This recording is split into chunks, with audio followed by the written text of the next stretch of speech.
We're working on smiling without our eyes. I feel like Patrick Bateman in American Psycho. Just Yeah. jeez. Well, happy June, everybody. Happy We're June. here. We did Happy it. June. Happy Pride. I hope everyone's out there being gay and doing crime. It's like such a common internet meme is be gay, do crime. And I'm just like, perfect. Oh yeah, I already drank it, but I had a Celsius. Diet Coke, thank you for sponsoring. Caffeinated. Could you imagine? Manifesting. I mean, yes. Manifesting. We manifested Lisa.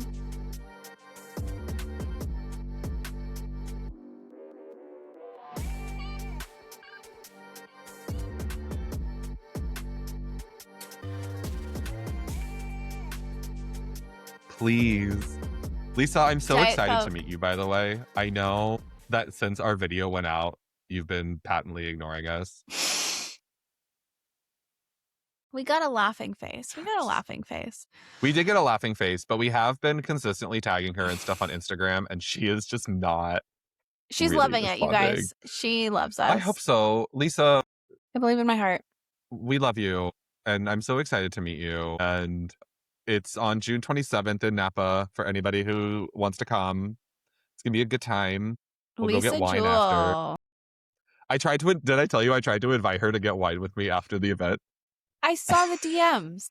Oh, that's right. I definitely saw the DMs. And she was like, I have to get on a plane. And I was like, okay. Thank you for I mean, letting she me down does. gently. Thank you for We are letting the me last down stop in gently. her US tour. So Yeah. I get it. But also, Lisa, come on the pod.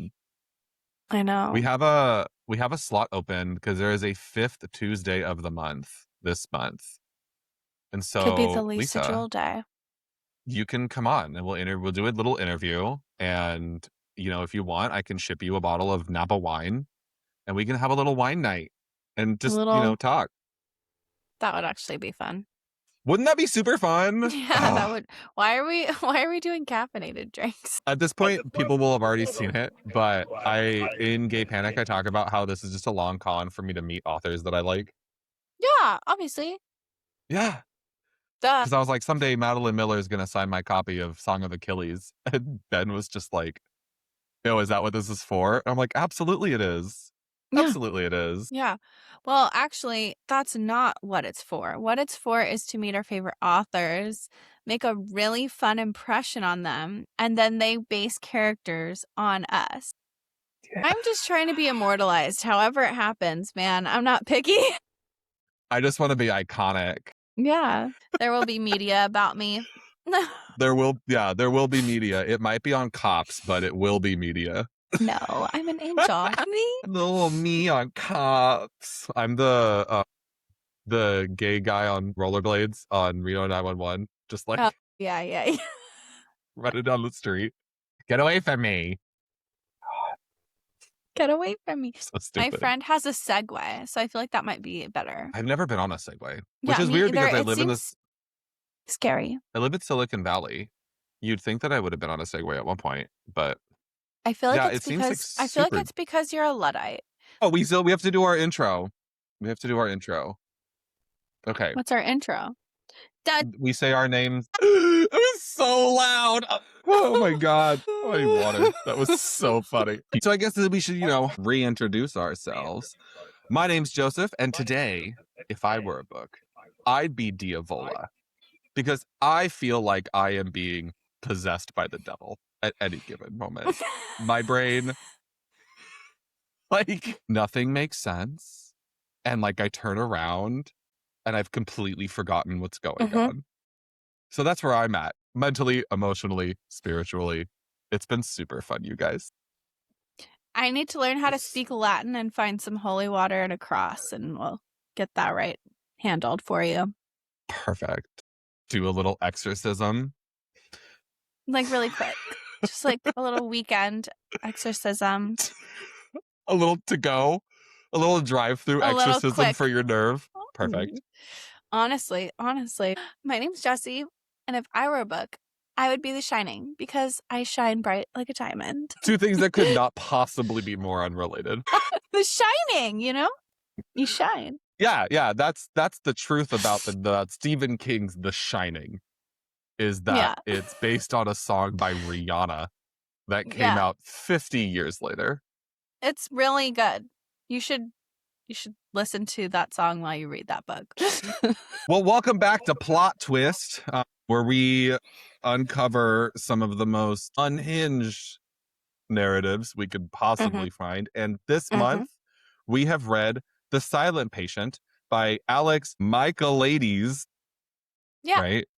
You looked it up. Michaelides. Great. So I guess we'll just go ahead and get started. First of all, I want to preface this by saying I called it. Yeah, I know. So I was very excited for you to read this book because I read it years ago. And then I was like, read it. And then I was so shocked when I got to the ending of that book. You knew right away. Yeah, I texted you. I was like, he's part of it, but she still did it. I don't know how you knew that. Nailed it. Okay, so that's like the plot of the book. Yeah, that's the whole thing.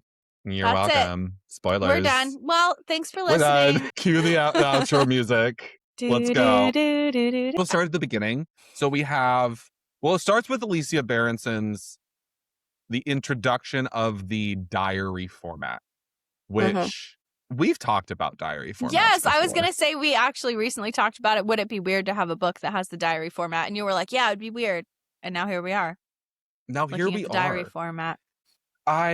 I'm not necessarily opposed to the idea of like the diary or letter format. And I know people who really enjoy it. There was also like a recent interview with Mindy Kaling where she like calls out that it's like one of her preferred narrative formats for fiction. That's interesting. I think that this is handled really well because we already sort of know where she ends up at the beginning. What I think bothers me when the diary or narrative format is used is when we're not sure what the end is. But we know that if the diary exists, in order for that to make sense, the person writing it would have to survive in some way, right? Like, I feel like because we already know the ending, it's fine. Like, I was reading something recently where I know we try not to talk too much about like the actual like craft of the story, but I was reading something recently that was written entirely in the past tense, and the main character dies at the end of the book. Oh, yeah. They don't really consider. So I'm like, yeah. Hold on. Who's telling it? Yeah. Like, it's written in third person past. So it's like, okay, it's being told by someone else. Sure. Yeah. It was just Not weird. thoughtful. Just not weird. thoughtful. No. Yeah. So we start with Alicia, who is she annoying? No, I like her. I like her. She's my girl. She's just a misunderstood girly with mental health issues. Right. And she is going through this process of like creative flow issues. Yeah. Like it's because it starts with her drawing the Jesus painting. She's drawing the Jesus painting that turns out to be a portrait of Gabriel, and he like freaks out because he's like, "Do you see me as Jesus? That's sacrilegious." And I'm like, Relax. Yeah, calm down. Like, not that big of a deal. Right.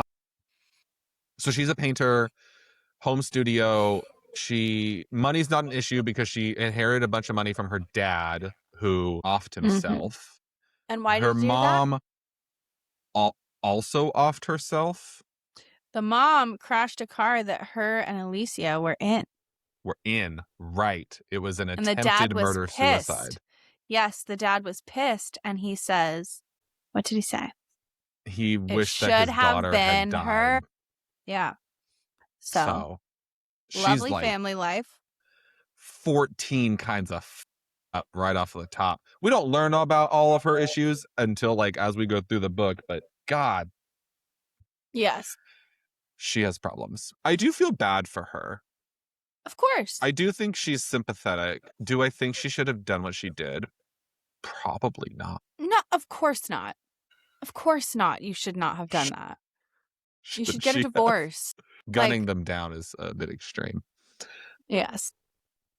So that's all. That's half of the narrative is Alicia's diary and what happens with everything leading up to this murder.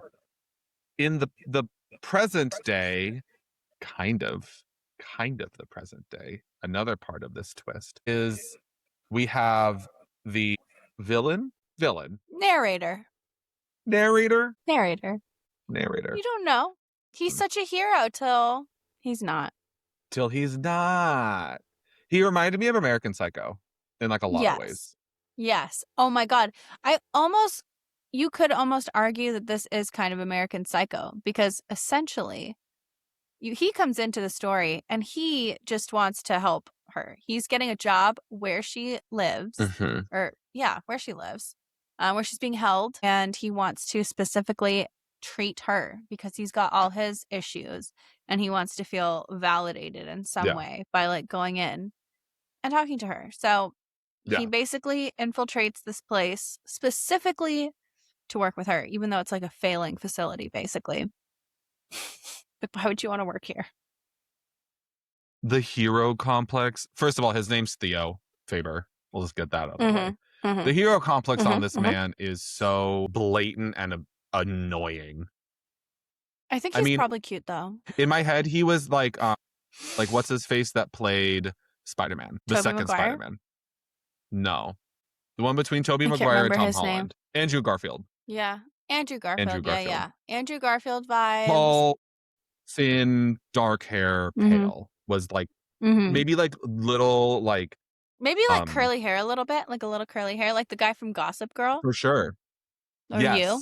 And the little glasses that Jonathan Bailey wears, like the little round glasses that Jonathan Bailey wears. That was sort of the mental image I was getting. He was like cute, nerdy type, and just like a freak in the sheets. Yeah. Like, so his whole story is very timeline confused, a little timeline all over the place. He's a little here, he's a little there. Sometimes he's just thinking back to the good old days. Yes. Thinking about his wife before everything went horribly wrong. And sometimes he's talking about the present, where he's living in the after. So he fell in love with this girl. So Kathy. In love with Kathy. You know, it's funny. That's the name from Wuthering Heights, too. Kathy's are just drama. I wonder if that's on purpose. Probably. I'm sure. Yeah. Well, Kathy gets a little crazy and gets a little What was the name? What was the name she uses? What the email? I can't remember. Like it's like Little Miss Fuck Slut or something like that. Yeah, something crazy. Something so crazy. Like, I think maybe the wrong people were dying in this book. I don't know. Oh my God. I mean, there's cheating on your spouse, and then there's what Kathy did. Like, getting like raw dogged in a park. Yeah, she's a wild girl. She's not thinking about her husband at all as she goes about her business, and he ends up learning the truth. And who is the husband? Who is the guy she's cheating with? Yeah. I don't know. Affair partner, I think is the term. Her little buddy. Her little buddy is married to our girl, Alicia. Which is the big twist, I would say. We're in a pickle here. Yeah. We're in a pickle. We're in a little bit of a bind. And so how do we get out of it? How are we going to get out of it? We have our four main players, right? We have Theo, the psychotherapist, Alicia, the silent patient, Alicia's husband, Gabriel, who gets a facelift. And we have Kathy, who's married to Theo, but bumping with Gabriel on the side. So Theo finds out, and he's not that happy. Not that happy about it. Instead of dealing with it like an adult, technically he deals with it like an adult, but not a very smart one. No, certainly not. So he goes in. His way of like communicating that there's an affair going on is just, breaking into their home and threatening them with a weapon. As one does. Yeah.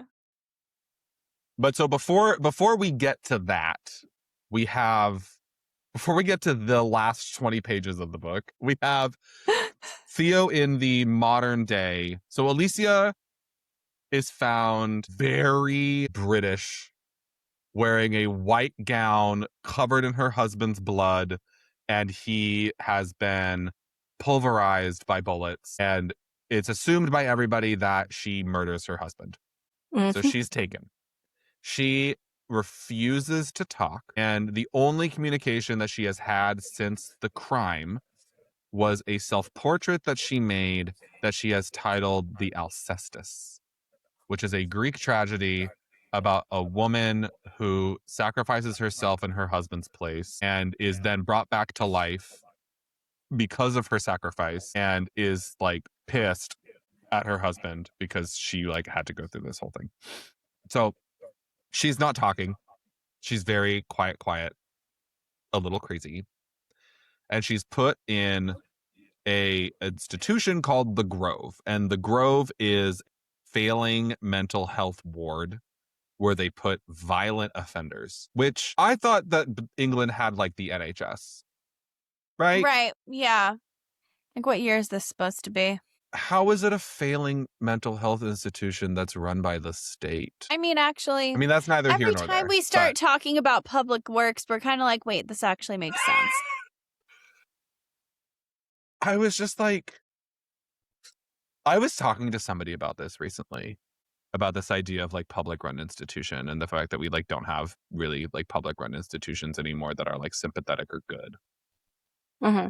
But yeah, so she gets thrown in the Grove, and Theo's fanboy. Theo's little fanboy, and I can fix her. I can fix her if I could just talk The man to her. the man that'll make it worse.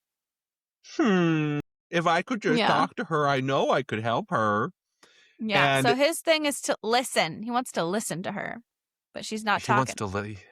He wants to hear her. He wants to sit and he wants to absorb her. What was the word that they kept using? I can't remember. But he was like, oh, transference. He was like, I can feel her anger. Like, what was that all about? Is that a real thing that they do? Like, so I don't know.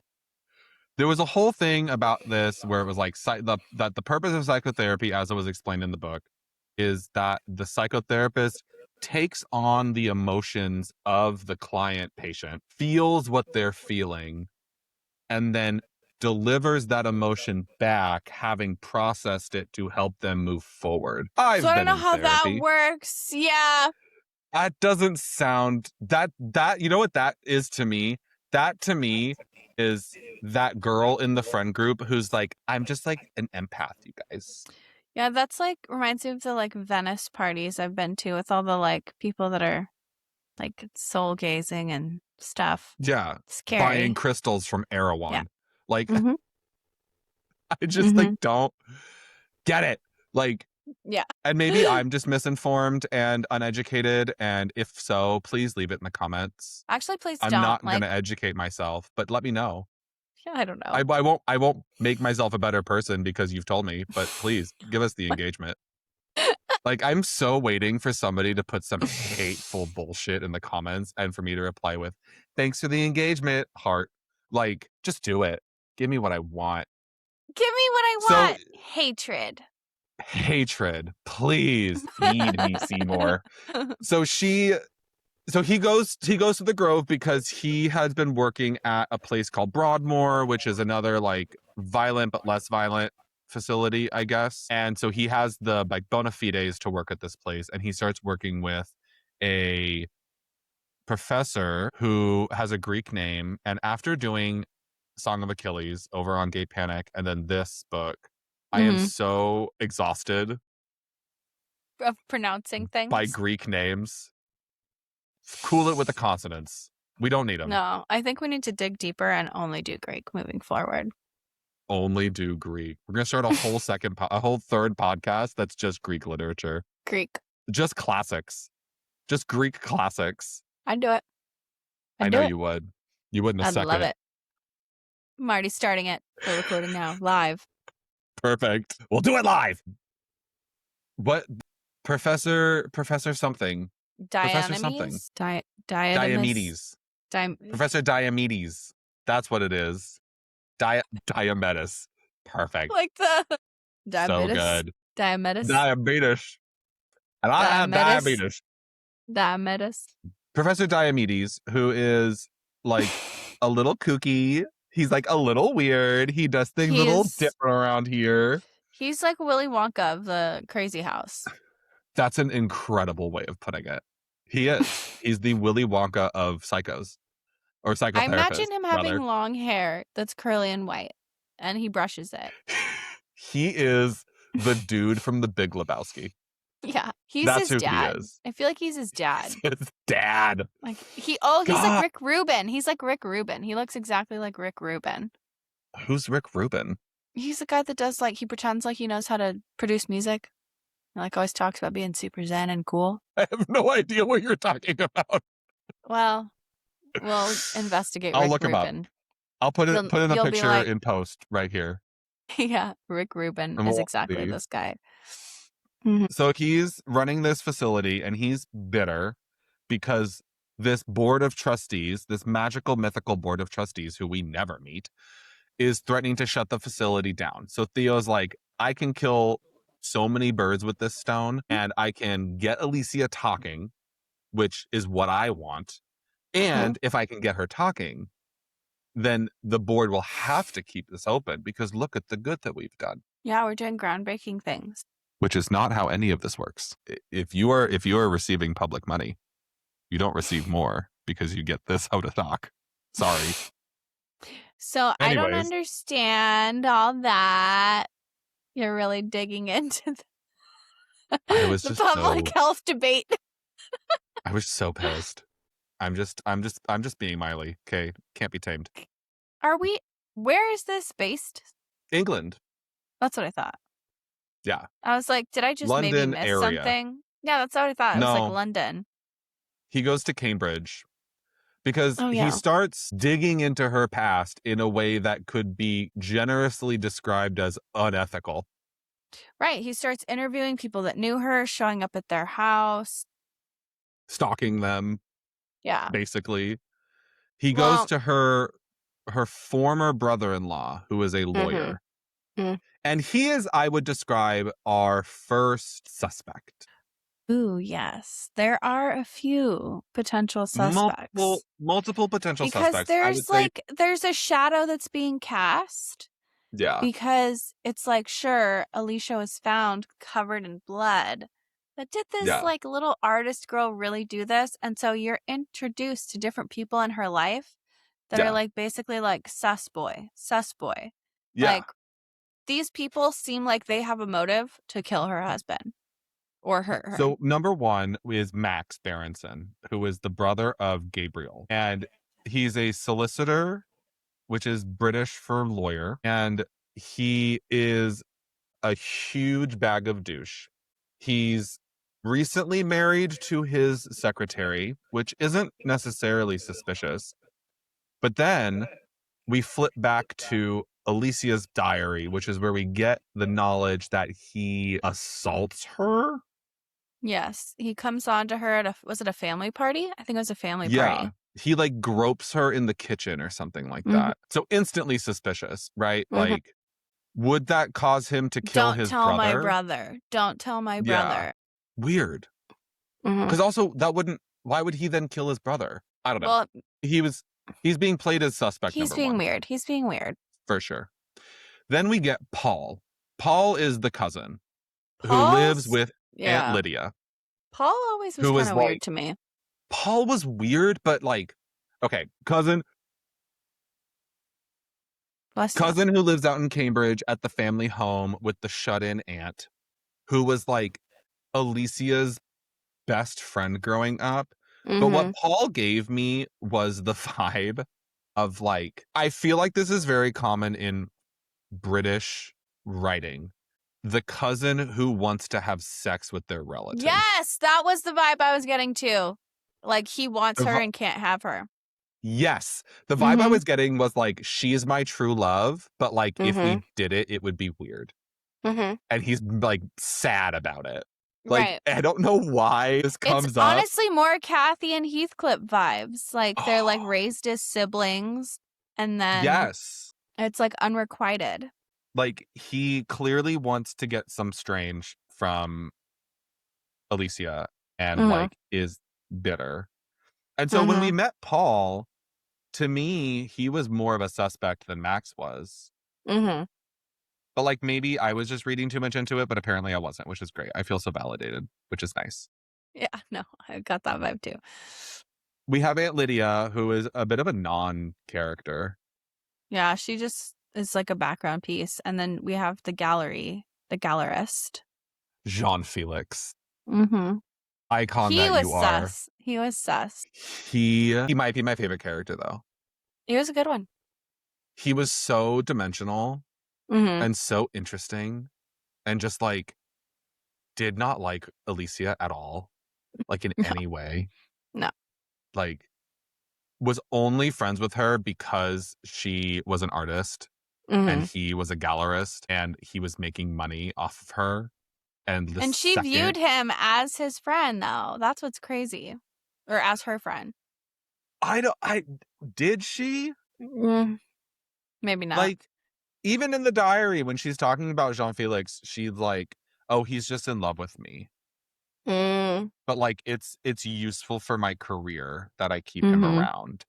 Yeah. Like Gabriel It hates seems like him. she doesn't have any good people. Yet again, we got another problem of not Thank having you. good friends. I had this thought on my second read where I was like, is this going to be what this podcast is us just screaming at people to get I better know. friends? I know. Because that is like so many problems could be solved by people having friends who just tell them what is going on. Yeah, just a little tough love. Like It's make crazy. friends. Like her people are literally the three that we just named and her husband. I think this is another problem. Like women need to make friends with women too. Like, talk to your girls. Like, Well, speaking of women being friends with women, we have Barbie. we do have Barbie. We do have Barbie. We have Barbie, who is once again coming in hot.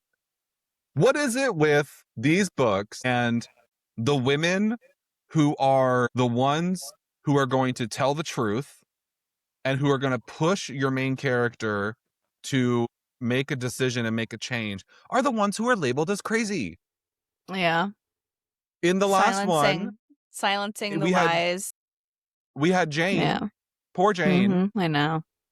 is getting, shat upon by this family as being like the crazy ex. And then in this Mm-hmm. one, we have Barbie, who everyone's like, oh, she's just like a silly American. She doesn't know Yeah. what she's talking about. She's just Mm-hmm. this like this gold digger who came to this country and met some rich guy and they got divorced and she got the house. So like, Yeah. Mm-hmm. like good, cool. Yeah, very cool. Mm-hmm. Meanwhile, when she breaks in, because she breaks in through the back Mm-hmm. door and is like, let's get drunk in the middle of the day, which, first of all, again, what a good friend. Good friend. She's checking all the And boxes. Alicia tells her about everything going on. She's the one who says, oh, you need to go tell your husband. Like, she's the one She who thinks she makes the has a point. stalker. Yeah. So yes, we have our cast of characters. Once everything sort of gets established about halfway through, as far as like what's going on, the diary takes a bit of a turn. Mm-hmm. Mm-hmm. It went And from it went from like regular life frustrations, like, oh, my like relationship is kind of annoying and oh, I'm, creative block, and then you're like, girl, you need to learn how to operate a gun immediately. yeah, get a Ring doorbell. Like Yeah. Yeah. she starts describing that she's being followed by a man wearing all black, which is suspicious to her because it is summertime in London. Yeah. Which I found a hilarious detail that she's not so much at first peeved out by the fact that like this guy's following her as it is that she like clocks that he's following her because he's wearing all black and a hat and sunglasses on a hot day. And she's like, Yeah. everyone else is in pastel linens. I'm like, Yeah. I'm like, oh, sure. Like, that's what we're going for here. That Women's everyone else, like, intuition. Women's listen, intuition. whatever gets the job done, right? Like, Right. she wasn't wrong, it turns Mm-mm. out. Mm-mm. So this guy's stalking her, and Barbie comes over and is like, let's drink. And she tells her, like, I think this guy is stalking me. Like, I don't know how to explain it, but he's everywhere I am. He's dressed suspiciously. Like, I think he's stalking me. And Barbie's like, you need to tell your husband. And she's like, I don't want to tell Gabriel. And Which it's weird that she drew the line in the sand. There's like a marked difference where she just sort of stops communicating with him. entirely. Mm-hmm. Like, I do not think that he necessarily is laying down a foundation where feels like she can talk to him about this. Like, the way that he treats her and her feelings and her emotions, I understand why she feels like she can't tell him. She's like an accessory. Yeah. She's an Yeah. accessory. And he just wants her to be perfect all the time. Yeah, and he comes home when he wants. He communicates when he wants. Like, there was one part where specifically they were like, he called. He doesn't usually call you to let you know he's coming home late. Like, that's weird. It must be because it's not because he cares about your feelings. It must be for some other reason. The interesting thing, though, now that you're bringing that up, she never really describes him like that. Mm-hmm. Like, his actions are described as being very aloof and like not very committed to what's going on in their relationship. But she still loves him so much. Classic. These are things that don't surprise me. It's what girls do. It's what everyone does. It's what everyone does. It's like step one of having a relationship. Yeah. Is to idolize. Hoping against hope. That everything's going to be better. Mm-hmm. Mm-hmm. Yeah, I mean, he clearly has something going on and she just refuses to see it, which, again, classic stereotype of this genre of book. Mm-hmm. So she's not going to tell him. She's not going to tell him that she has a stalker, and she's going to, I guess, solve the problem herself by chasing him through a park. Crazy. Which is crazy. It's crazy. I don't know why you would do that. If like, if you had a stalker, bro, what? No. And like, this isn't a critique on the story. This is a critique on her as a human. She's an idiot character. She's written that way. My God. This is why, like, when we were first started talking and I was like, do we find her annoying? I don't think she's annoying. No. Maybe she's not annoying, but I am certainly annoyed by some of the decisions that she makes. I don't think it's annoying so much as like naive or like, I don't know. Naive's like probably the closest I come up with. She's like, yeah, I'm just going to scare the guy. Like, I'm not someone to be messed with. Like, okay, you literally are just a little painter. What do you think you're going to be able to do when you catch him? Well, she stabs a leaf with a paintbrush in the eye, so that's something, I guess. There you go. So we're flipping back and forth here. We have Alicia being stalked, and then we also have Alicia in the Grove. And when we first meet her in the Grove, through Theo's POV, she is quiet, not talking. She also he describes her as invisible. Like, she has managed to just completely retract, I guess, energetically in the group. There he goes, being like some weird hippie again. He is the most dramatic human being on the planet. He is so weird. He's so annoying. He is annoying. Like, when he talks about the wounded healers, how therapists are like wounded healers. Many of us go into this because we want to heal our own wounds. The pretentiousness is at an 11 with him. Off the charts. Off the charts. Off the charts. He is so awful. Yeah. Awful. And maybe that's why maybe the narcissist. Maybe that's why I clocked it early on that he was the villain. Was because I was just getting so annoyed by the way he was describing things that I'm like, oh, you are damaged. Damaged. I also don't trust a thing you're saying. Right, like when he's just totally getting painted in the best light. Yeah. When he's just describing himself as this like infallible healer of man, where I'm just like, no. You aren't even on this planet. If you are unable to recognize your own problems in a way that are honest in your own narrative, I do not trust what you're saying about other people. Right. Flatly. You are not seeing anything clearly. Right. It was like Nick in the last book. Like, you're clearly the villain because you're clearly a huge narcissist. Well, you know what's weird to me? Like, I just don't understand his method. Like, the stalking method. Like, why like, okay, like, I can get someone that's being like, but his reason for stalking was so weird. Like, she's just married to the guy that is cheating with your wife? So he wants to like reveal to her, and at this point, Right. as he starts stalking, But, it like, is why not stalk? Why revealed not just say something? You know? exactly. It's not revealed at this point that Alicia is the one that he's stalking, and it's also not revealed on Alicia's side that he is the one stalking her. Right. But at this point, if you've read a book, you have put two and two together. The veil is lifting. The veil is non-existent.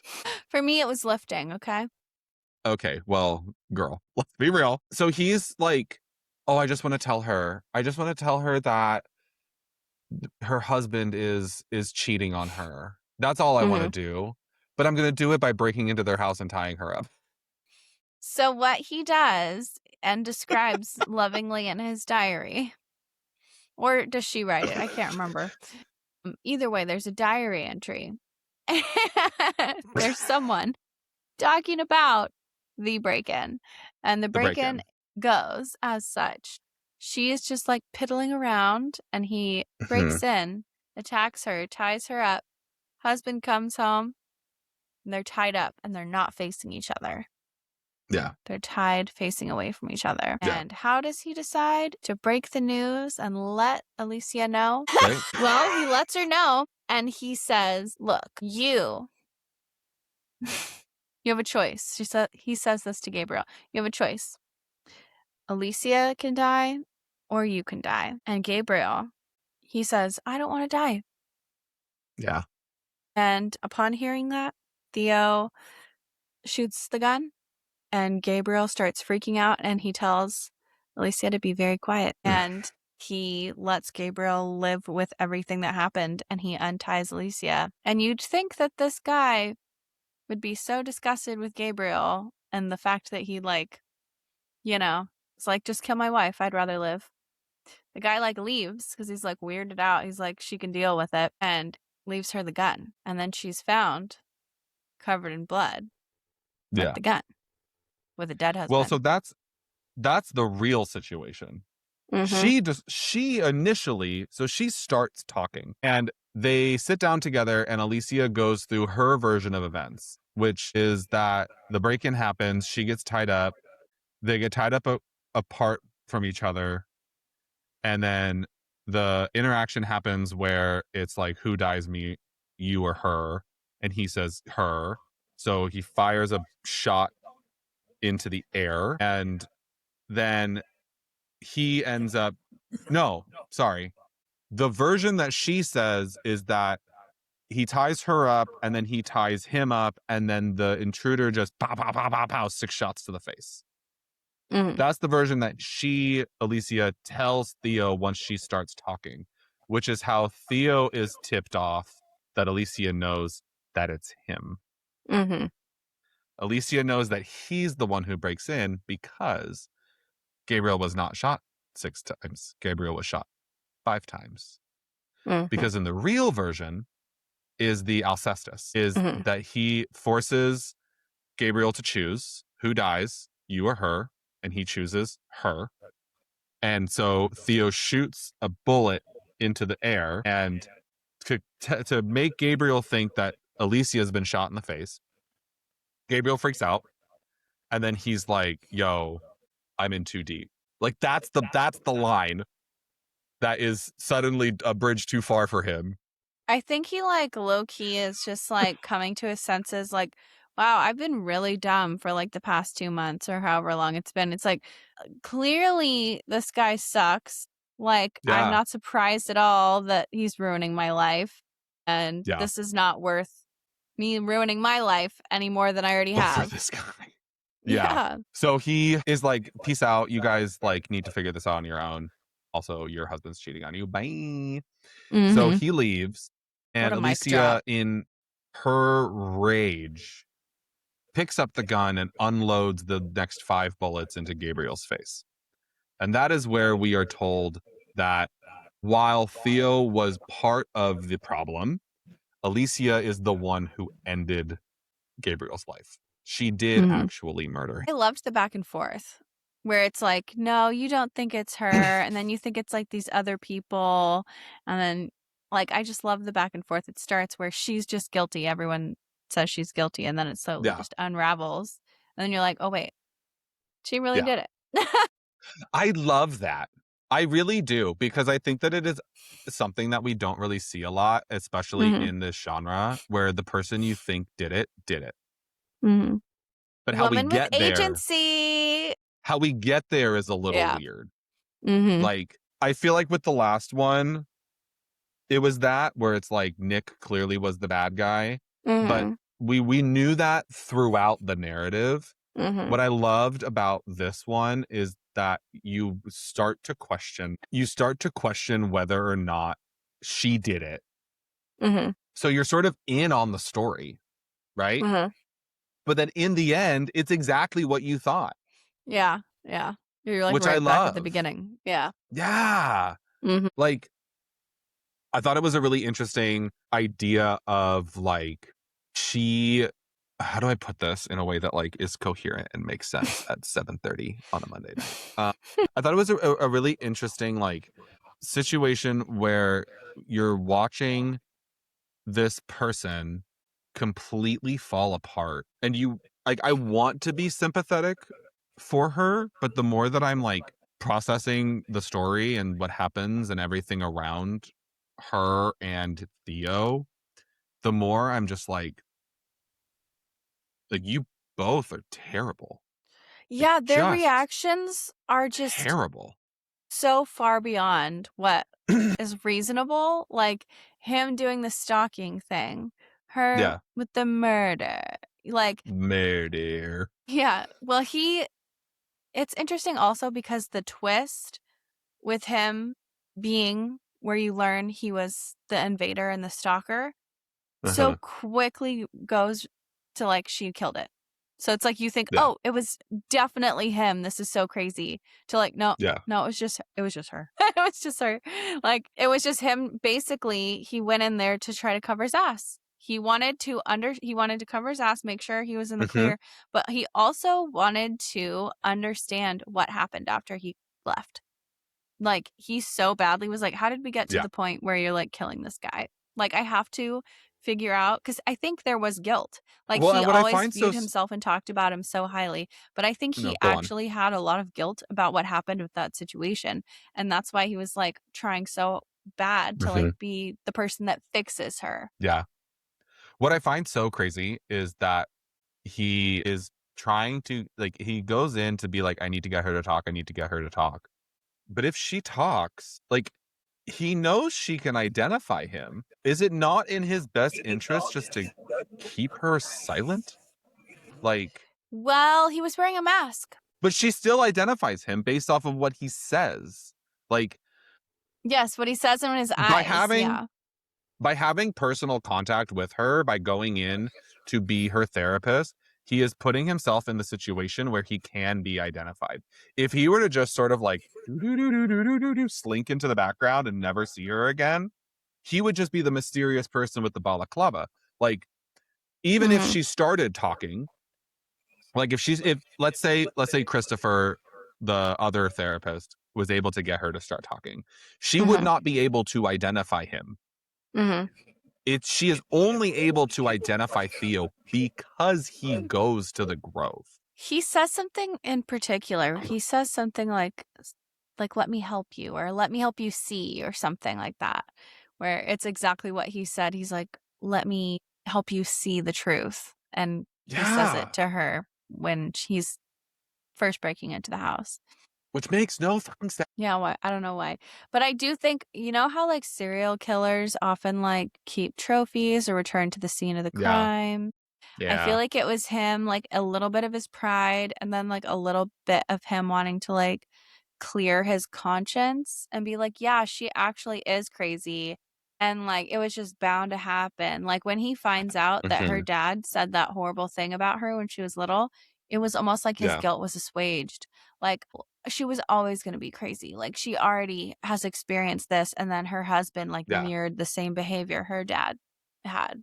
Well, and he talks about it a little bit too, where he is like, I never would have put her in the situation of the break-in if I knew that she was already so fragile. And that's just so crazy to me A because it's cop-out. like, yeah, like maybe just don't do any home invasions where you're like threatening people with a gun. Because like I think a lot of people probably have trauma and baggage. Like, Even if you don't have trauma and baggage, you were creating trauma and baggage. Like, yeah, he wasn't it totally on doesn't planet make Earth. any sense to me. So, God. And then we get to the end. She is discovered to have been the one that shot him. Something happens where she's gonna be like taken, right? Yeah. So basically, they have their little confrontation. Yeah. And then he comes back and something has happened. She Yes. had an Right. overdose. She's in her coma. She tried to Mm-hmm. kill herself. Mm-hmm. But twist of twists, the twist on the twist, A twist on a twist on a he twist.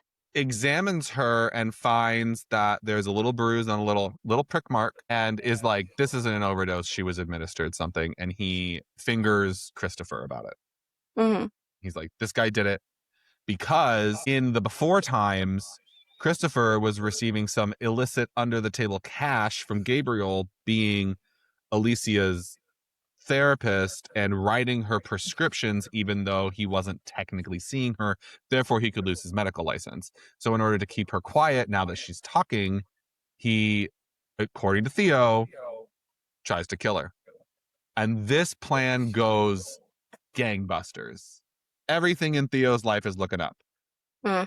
Homegirl can't talk anymore because she's in a coma because she's been injected with Christopher, who he hates for no reason, goes to jail. Love. Just like a man. And He's just he's like a hater. Threatened, still maybe. with Kathy, who hates him. But they're still living together. Mm-hmm. Sure. Go for it. Yeah. Rock her on, queen. Like, she's probably, sleeping with someone else in the bushes. I Like she know. was doing before. She's just living her life. And he tries to find Alicia's diary before he leaves, and he can't find it. It's gone. So he abandons the plan of trying to find the diary, which is a mistake. Idiot. Just generally. Idiot. Idiot. And we find out in the end that Alicia had written down what happened to her as taking effect. That So he was right. was the she one. was injected. Mm-hmm. She was injected, but it was by him. Mm-hmm. Twist on a twist. He is Twist the on a one twist who on a goes twist. into her room and injects her with the. So in her diary, she writes down that she recognizes Theo as the one that broke in. She writes down the real story about how Gabriel died. And she tells the diary that he is the one who injected her. And then she falls into her coma. And we find this out because a police officer shows up at his house. And Love. and that's how it ends. That's how it ends. That's how it ends. He End of story. is talking to the police officer and is making tea, which I found a funny little detail. Classic. And classic, the British. Can't stop, won't stop. Cuppa. They be making tea. Cuppa. Cuppa for the cuppa. He is like, by the way, we found this shoved in the back of that painting, and it's the diary. And he thumbs open to a page and hands it to Theo, and it's the page where she describes who injected her. And he's like, I haven't read this section before. And he's like, well, let me keep reading it to you. So the cop is standing there reading the diary that implicates Theo, while Theo is sad girl dramatically standing at the window and catching snowflakes in his hand. Yes. And that is the end. Cut to black. The snowflake part was so funny. It reminds me of Blade Runner 2049, where he just like lays down in the snow and dies. Spoilers. I mean, truly, he at that moment realized he was done. His life was over. He was experiencing one final moment of beauty before he was going to be locked away forever. Like, that's how I Bye-bye. interpreted that, is that he, Bye-bye, like, Theo. "Bye. Good riddance. Get Yeah. out." It's so weird. So, it was a great book. I would say overall, Yeah. it was a great book. I absolutely loved it. Mhm. Again, if you haven't read it and you've gotten this far and you think to yourself, "I don't need to read it." Read it. Please read Yeah. it. It's so, so good. The, It's like so good. yeah. Like, it Every is twist and turn is so, so good. Like, I've read it I would twice say now, and it's it's why still good. Yeah. I've read it Mhm. twice and I loved it both times.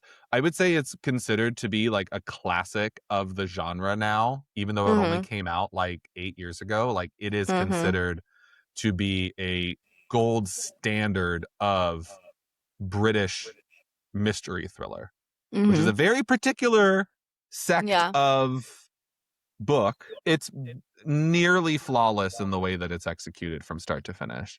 Mhm. There are issues obviously with everything, Of course. fine, but I've read way I mean, what worse. book doesn't have issues? It's like, Exactly. the world isn't perfect. The book isn't perfect. We don't care. Some We're of just these here for the reviews crack me up story. where people are like, I don't know, it just feels really overwrought. Like the at points, Overwrought. let's see. I like the pace and at points, yeah, that it was like it was over thought out and that it was confusing. Mm. I like the pace and at Hmm. points it was quite the page turner. That's a 2-star review, which I find hilarious. Yeah, that it was a 2-star review. Is People that saying it's someone overly dramatic, that the writing was confusing, and then other people love it. But that to me, I Yeah. think is the mark of a great book.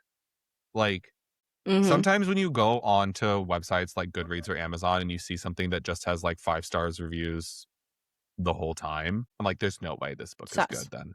Sorry. Right. Somebody needs to hate it in order for me to think it's going to be interesting. And Mhm. why I liked this book so much is because there were moments where I was getting frustrated. But I wasn't getting frustrated at the story. I wasn't getting frustrated at the plot. I was getting frustrated at the characters. And that is Mhm. important, right? Mhm. Like the world he builds and the characters he creates are so interesting. And there are so many other characters that we didn't even get to, like Alif in Mhm. Mhm. the other Right. patient in the ward, Crazy. Stephanie, the manager of the ward, Mhm.